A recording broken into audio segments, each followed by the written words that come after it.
Thokozani bogogo nomkhulu isalukazi sendoda lesi ugogo Bathini Mbatha. Ngani zakwethu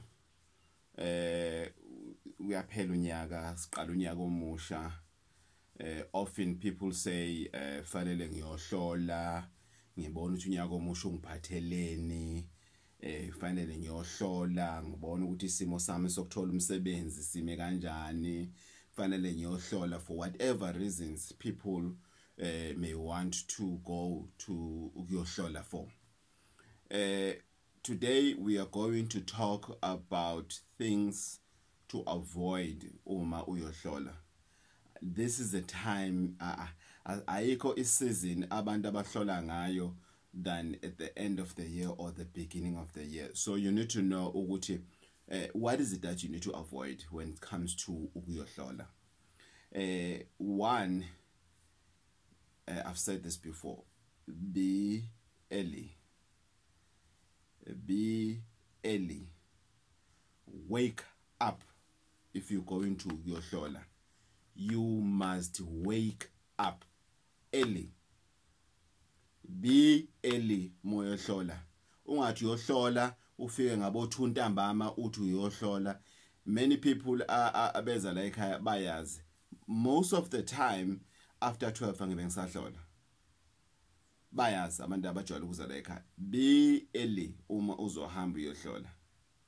It doesn't matter ukuthi you from heaven, from Cape to Cairo or wherever. Be early. That's the advice number 1.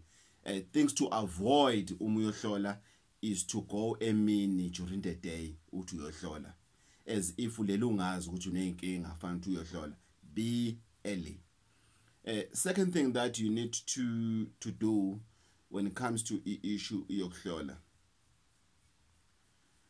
avoid going to ukuyohlola with a friend.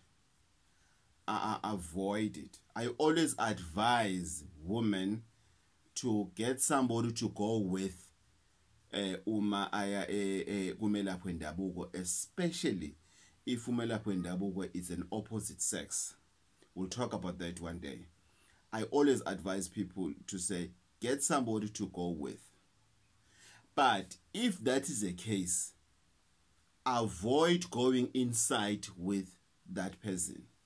The reason I'm saying that is that there are things that you're not gonna confirm because of unamahloni ukuthi kuthiwa mhlambe ukhiphisisa, kuphithe kuthiwa mhlambe you cheated, that's why izinto zakho zinje, ukuthi mhlambe ucushiwe walala nendoda yomuntu noma walala nomfazi womuntu. Other things you won't be comfortable to confirm because ususaba lo muntu lona. You thought wena inhlolo yakho it will be based on no, your year will be brilliant or your year will be bad and everything, bese umuntu angena into details, especially mothola umuntu okwaziyo ukuhlola ngempela. So avoid to go with a person if inside the consultation room, if ever you are not comfortable with the environment. If you're going to consult, especially if you are a woman, walk out. Just tell umuntu okusizayo ukuthi hey nakho ngishaya ekhanda nginesifuthe futhi uphume, because ukhona lo uhamba naye ngaphandle. Then bring that person in if you still want to continue, or leave. It's very important. Okunye okufanele ukuavoid ngani zakwethu, avoid going ukuyohlola with a family member you do not trust. Abanye abantu bayathanda ukugiya ngethambo labanye abantu. Sike sahamba naye enyangeni yakhe ayohlola. Hayi unenkinga nje ulokhuzana umzala wami. Hey yazi udadewethu unenkinga. Hayi mfowethu unenkinga kakhulu mfowethu. Hey bafike bamtshela mfowethu, hey uyabona njena ulokhuzana njena uyayiqhanya njena uyiqhanya ubale, hey unenkinga lo muntu lo.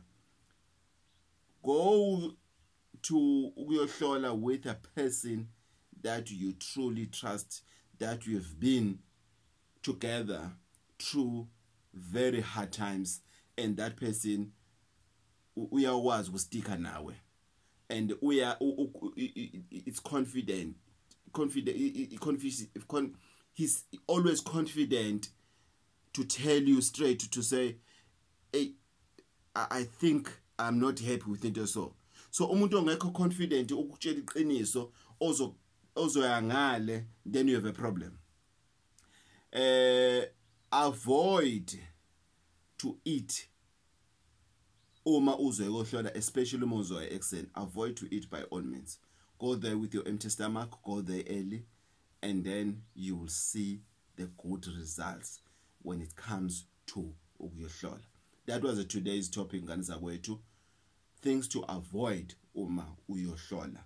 I hope this short video will add value into your life, ngani zakwethu. I know it's January, I know it's the end of December. People will be going to uyohlola endaweni ezahlukahlukene. All the best, good luck. I wish abakini ngoba fica bephambili. We spoke about it. Please check out my videos amanye that talks about ukuhlola. You'll find other tips in terms of ukushisa kwempepho before uhlola, ukuphahlela ukuhlola, and all of that thing. Today I was just talking about things to avoid when it comes to uhlola. 083 533 9183 033 083 533 9183. Gogo Bathini Mbatha, ngani zakwethu, inkosi ithole umusa. Malutsho.